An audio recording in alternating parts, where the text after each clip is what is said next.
An balima kunnafoni cakɛlaw bɔlɔlɔ matrafabaw n'o ye internet ye aw ni ɲantuma aw bisimila maliweb.net ka don kibaru kɛnɛ kan.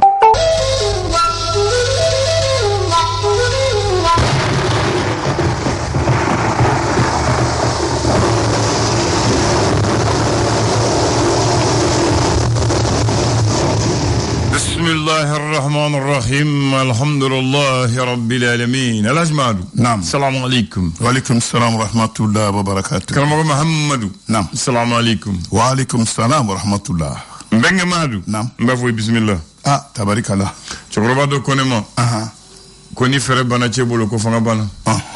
والله أكبر. أبلاي شيء فري كوني فربنا درو فنا بنا. ويشي. اوكي. شيء تفنا فيني كوي.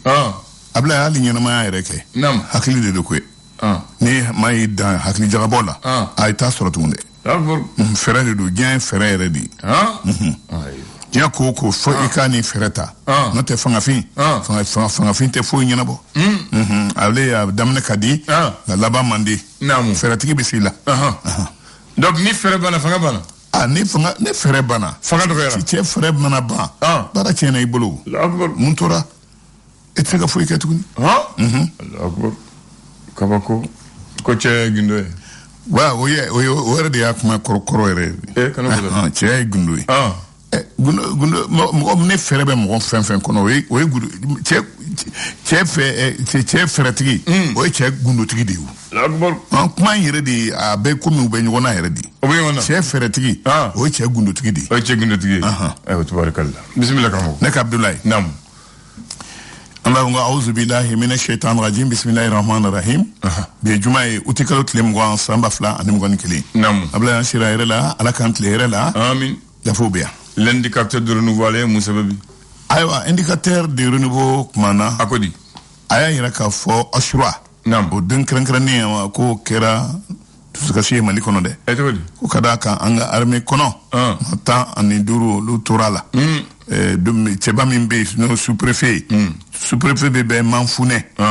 yo ka so jeni ka da kolonchi ka flungulunchi ale indicateur clink mana ayira ka fo ni watina ni morfa fere anwa jamana kono morfa ateka yala andaman ni wonche ayira ka lakana made morfa be kan nyini ka bo kofe ka tlakana afere cha jari sudema anjuguma la hawla la mono sigile o jamfama anwa jamana kono abla e bokera u ka jamfa kalama wa ufene betege talendo ni watina u yeku yini ngawdala kana ni watina dantekeli keleme ka fonnara mafla olu jogina ko kadaka anga camion do tasma na ke ko osro direction générale mimbe jago corona ani concurrence oluka syndicat uya ira ka fo programme de vérification des importations munu sigile segasegeli rema amina munu no olu be bo ko fe kanana e munu sigile o segasegeli ma shara mimbe o bara bela jerenge doye ko ola ko ka o sharia ka ola gosi ka amano ka akunta ka bo atawra reka min kadi akadi olula togomina sharia ke ta togomina no kadi olula ka bayile makana olu re fanfe abla ninde kuma e somada na hanye min bo indicateur kono l'indépendant e musebe bisomoda nande indicateur akumana douanza douanza marala kono ako anga surasi cheta olu turala nokara ani boni frontiera matan bonyongo olu jogina do de ka joginda ere bokanga joroni alabanya abta labamima la bukumula ayo commissaire mi be 7e arrondissement tola chenikela maduru ani mo mana chenike ni obe chenin fe onta kata fere asambagaw olu tege taloni watina mamunu be commissaire 17e arrondissement na no kotiga be dibi Mamadou Munkoro bolo ale de konye moere akuye chenikela maduru tegeta munu nolu yera ka munu be strategie maula ka marfada odisela sekeli be sena wa kra sababu ire mubes inwe cheni mketa ube min soro maula munu be osan olu bolo olu be na jenefna tegeta lindu moto shuen laudo ani pièce de rechange moto nu ani ngona nga utegeta la yoromina e bananga buyi Ablaye gɛlɛya min b'an ka jamana kɔnɔ bi syndicaliste minnu n'olu ye l'école karamɔgɔw lafasakulu ye ani gouvernement association bi kalanko o kɔni y'a jira k'a fɔ halisa minɛn dɔ jɛngɛlen don nka kɔnɔfɛn ma bɔ ko halisa u k'a lajɛ u bɛ se ka ɲɔgɔn sɔrɔ cogo min na an ka jamana a bɛ se ka bɔ gɛlɛya in kɔnɔ cogo min na ministre Ablaye Diop ale de ye nin kuma fɔ radio DW kan Deutsche Welle kan a ko na an kɔrɔtɔra ka taa kalata la kalata min man labɛn k'ale jɔrɔlen don ni ko dɔ ye ko o kana kɛ kalata kɔ fɔnkɔɲɔgɔn kɔ ani a kɛlɛ ko bɛ jamana segin kɔ o yɛrɛ kɔni o dinga ka dun ka tɛmɛ an bɛ yɔrɔ min na e komi sisan san kelen Ibrahim Boubacar Keita ka fanga tiɲɛni ni o hakililajiginna o kɛra uti kalo tile 18 sanba 2020 Assimi Goïta ale ye jamanadenw wele k'a fɔ bɛɛ lajɛlen k'a dɔn k'a fɔ an ye yɛlɛma min bolo ma bi ma kelen ko tɛ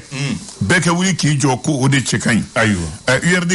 san 2022 o karata a ko maa dɔw bɛ yen bi n'o ye saliku lafasa minnu bɛ salifu nɔfɛ ani minnu bubu nɔfɛ bubu sise nɔfɛ olu de fɔlen don ɲɔgɔn kɔ URD kɔnɔ ka sababu kɛ kalata natɔ in ye min ye san 2020 natɔ in ye n'u kɔrɔsi kulubu ci o fana ala k'an kisi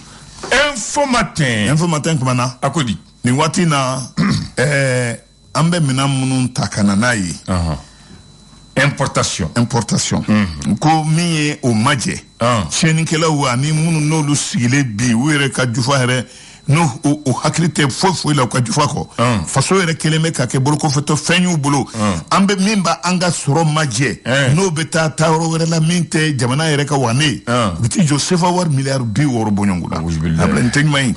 an ka denmisɛn minnu bɛ sa ni olu taara basikɛti ko lahala la misira jamana kɔnɔ musolakaw u ye an kunna wolo dɛ u ni jɔnjɔn nana wa ko u bɛ o tantoli bolo kan u ni minisiri yɛrɛ n'i ye ɲɔgɔn ye wa u ye u tanto kosɛbɛ ka tila ka layiru caman f'u ɲɛna. Le Sphinx. Sphinx kumana. A ko di. Kabul Bamako ala kan kisɛ o la. Amina yarabi.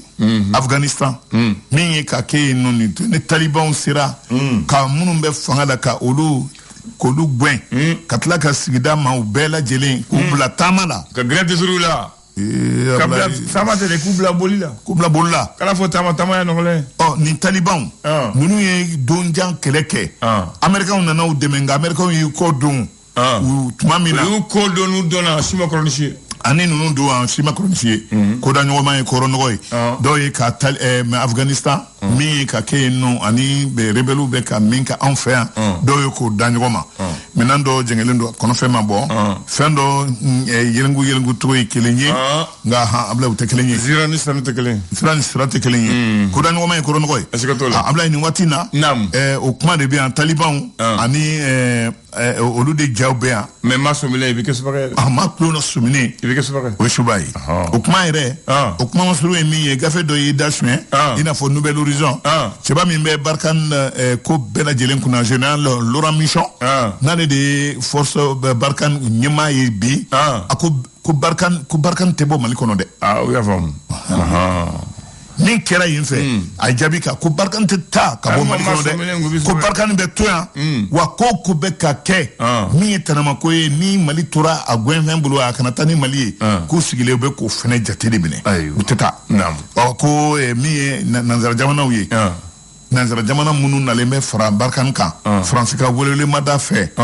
ko o baara u bɛ n'o kolo gɛlɛya kosɛbɛ Barkhane bɛ to yan a dɛmɛbaaw n'o ye nanzara jamanaw ye olu fɛnɛ bɛ to yan bamananw ko kojugu ye karamɔgɔ ye Ablaye ale Nouvelle Horizon kelen in kɔnɔ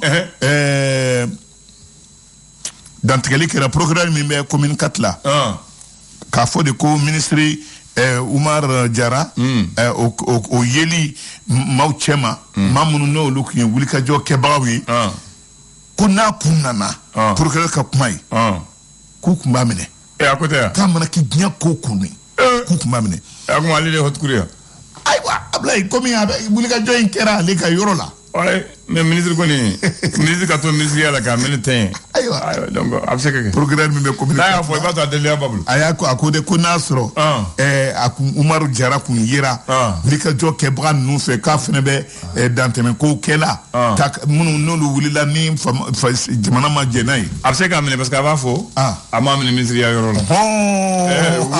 fere ka bole kadalu de o kadalu o Umaru Mara ibi jama chela était ministre ne fait abana akake gude awole redu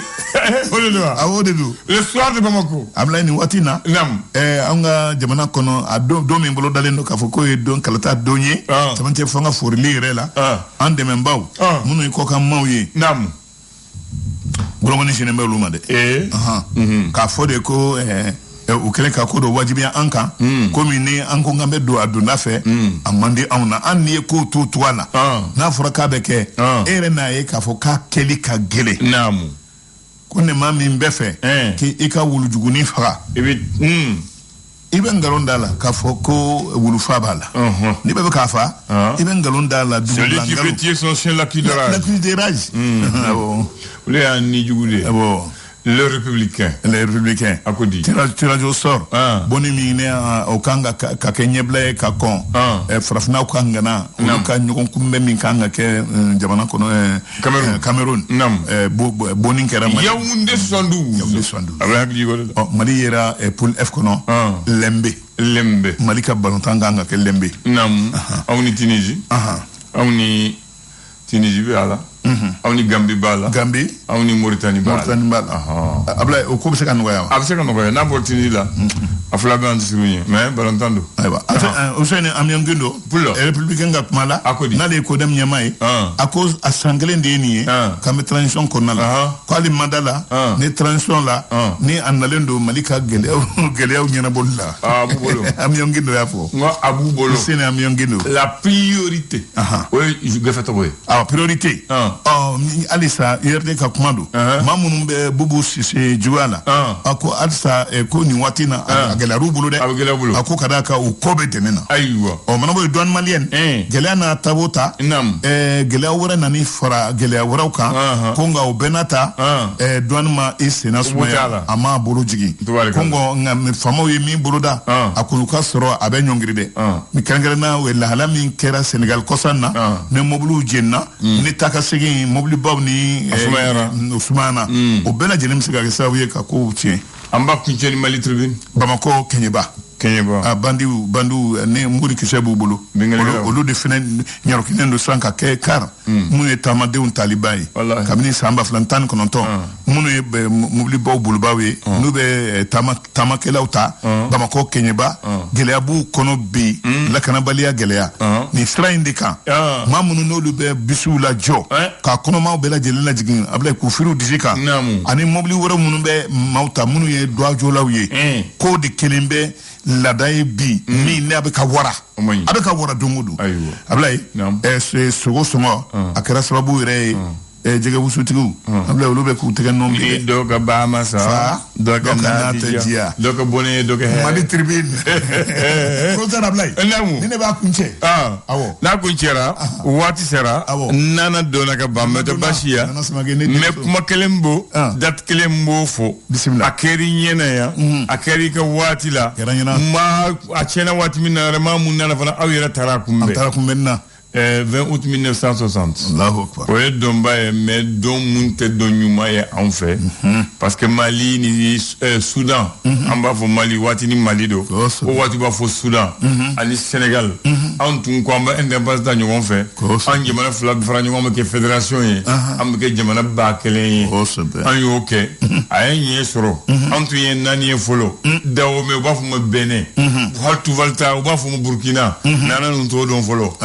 ni de do mais tubabu dona onche ou passera Félix Fatou Boyi fait yu korno suruku fla yu fosuka bo awni modibo ani Mamadou Diallo Senghor ko onkoni bike anya damine le 4 avril mais tubabu masigi umuda yu korno suruku fo tienli kera tiendo donc du 4 avril 59 jusqu'au 20 août 60 fédération cira tiadu sénégalais ou aforu ke Modibo Keïta ni malien ba fe ko ka jamana munula ou ba fe ke fembe ke ruta ko donc sénégalais murutira ou ye Modibo mine ou ye état d'urgence ke ou ye Soumaré mine malien ko en son donc fédération cira ko Modibo ni dugu jara ma se Bamako ambi tama kata Sénégal afora ou ya do trengono jona ko tayi ka fasola ma se kelel okay aw ya kumbe ya abla nya kumbe o le kere vende utie anya kumbe sa musu nane dile ka fone nya kumbe anya kumbe sanji musu nun ko ka bo fitri la ka do safola anya Modibo kumbe ka sensen kana meribala Bamako meribala abla be ko mi ngakira kunu ngoron sigile nga abla eko ni doka bama fa doka nateja amagoya nawo ngode senfe amame kalo saba français konna la ne independence ta wallahi tenedo ibo kunje machallah Gambia abajite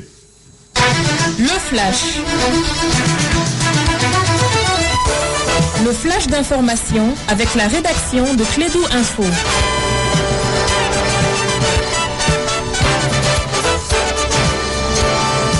Bien, il est 9h01. Elle est là, elle s'appelle Nana Samake. Elle est habillée en véritable femme voilée. Elle va faire le flash de 9h. Bienvenue la musulmane Nana. Merci Abdoulaye Andane. Bonjour à toutes et à tous et bienvenue dans ce flash d'information. Une plainte déposée auprès de la Cour suprême par un membre de la synergie des syndicats d'enseignants. Il s'agit d'une requête pour l'annulation de la grille unifiée des fonctionnaires du Mali. La juridiction s'est déclarée incompétente pour le jugement. Un convoi des forces armées maliennes est tombé dans une embuscade hier jeudi 19 août 2021 en fin de matinée. C'est un convoi piégé, c'est un véhicule piégé qui a d'abord explosé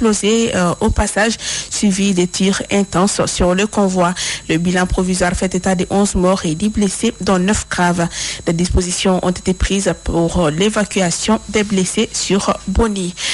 Plus de 25 millions seront éjectés dans le programme de l'entretien routier 2021 de la commune urbaine de Ségou. Les travaux ont été lancés cette semaine par le conseil communal, un programme mené sur fonds propres par le conseil communal.